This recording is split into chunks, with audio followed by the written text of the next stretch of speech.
Halo semua, perkenalkan kami dari kelompok 4 dalam matkul akuntansi biaya.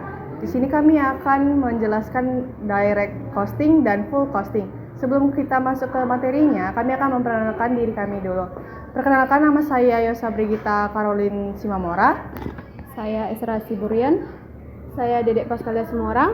Saya Muhammad Irfan Gani. Saya Rolando Sihite. Direct costing dan full costing. Dimulai dari Esra. Di sini kami akan mencoba menjelaskan definisi dari direct costing. Nah, direct costing atau variable costing ini merupakan metode penentuan harga pokok produksi, di mana ini hanya memperhitungkan biaya-biaya variabel sebagai biaya produksi. Nah, sedangkan untuk biaya tetap ini dianggap sebagai biaya periode dan langsung dibebankan ke laporan laba rugi pada periode terjadinya.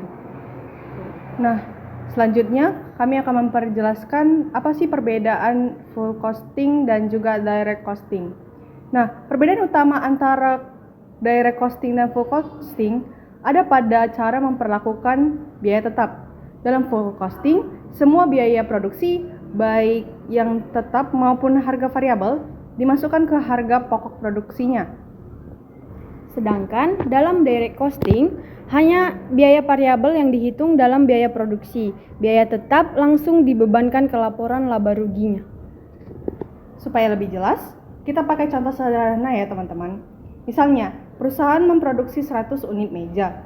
Biaya per unitnya itu biaya variabel 200.000 per unit, biaya tetap total 5 juta.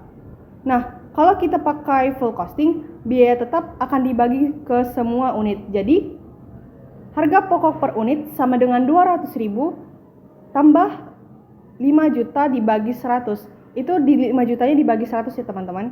Jadi harganya 250.000 per unit. Nah, selanjutnya, tapi kalau dia direct costing, biaya tetap tidak dibebankan ke produk jadi. Jadi harga pokok per unitnya hanya 200.000. Akibatnya nilai persediaan akhir dan laba bisa berbeda. Nah, betul teman-teman, kalau dari 100 unit itu hanya terjual 80 unit. Maka di full costingnya, 20 unit sisanya masih menyimpan sebagian biaya tetap dalam persediaan. Sedangkan di direct costing, semua biaya tetap sudah dibebankan. Jadi laba periode itu akan terlihat lebih kecil. Kesimpulannya, full costing cocok untuk pelaporan keuangan eksternal, sedangkan direct costing lebih cocok untuk analisis dan pengambilan keputusan internal oleh manajer. Nah, oke, selanjutnya teman-teman tahu nggak sih kalau kegunaan dari direct costing itu apa? Nah, kalau untuk kegunaannya itu tersendiri itu terbagi dua, yaitu kegunaan untuk internal dan kegunaan untuk eksternal.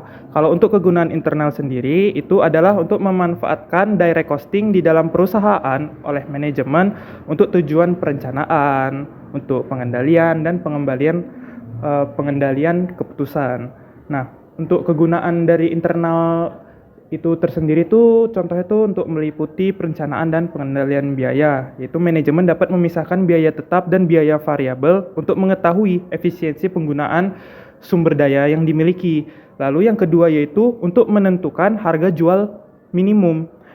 Dapat kita ketahui dari harga terendah yang masih menutupi biaya variabel berguna dalam persaingan atau pesanan khusus. Lalu yang ketiga untuk menganalisis laba dan volume, yaitu untuk membantu menentukan break even point dan target laba berdasarkan volume penjualannya. Yang keempat yaitu untuk mengevaluasi setiap kinerja dari tiap produk ataupun divisi. Dengan laporan kontribusi margin, manajemen dapat melihat produk mana yang paling menguntungkan.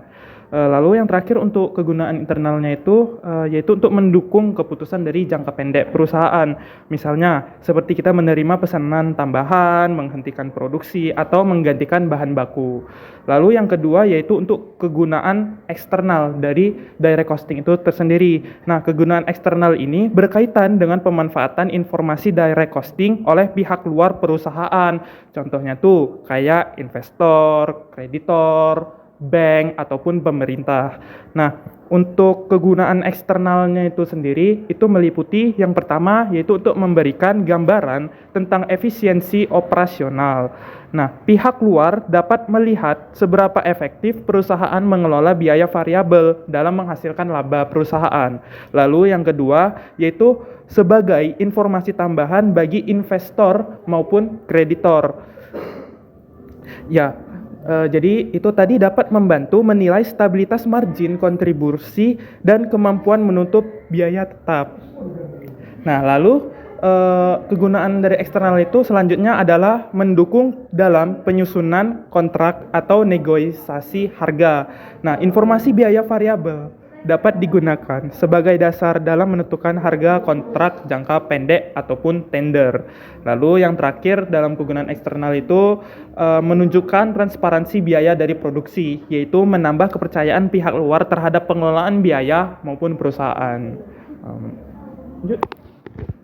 Untuk penyajian laporan laba ruginya diuraikan, pendapatan penjualan dikurangi dengan total biaya variabel, hasilnya nanti menjadi margin kontribusi, lalu dikurangi dengan biaya tetap, kemudian hasilnya menjadi laba rugi atau gross profit.